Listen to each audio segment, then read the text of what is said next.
திருப்பதி திருமலை தேவஸ்தானம் update. இன்றைக்கி காலையில் 10 மணிக்கு ஜூன் மாதத்துக்கு உண்டான அங்க பிரதர்ஷனம் ஆன்லைன் டிக்கெட் புக்கிங் வந்து ஆரம்பிக்குது.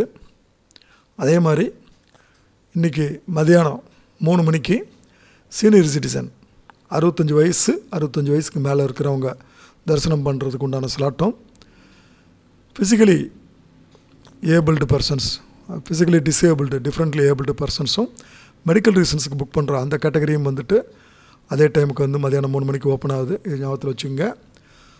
மார்ச் மாதம் 20ஆம் தேதி, அதாவது முந்தானத்து திருப்பதி பெருமாளை பார்த்த மொத்த பக்தனுடைய எண்ணிக்கை 58,872. அதில் மொட்டை போட்டவங்க வந்து 23,523. உண்டியல் மூலமாக வந்த தொகை வந்து 3,71,00,000. மொத்தம் 31 கம்பார்ட்மெண்ட் வந்து ஃபுல்லாகிடுச்சு. பக்தர்கள் பார்த்துக்க சர்வதர்சனம் எடுத்துக்கொண்ட நேரம் வந்து 18 மணி நேரம்.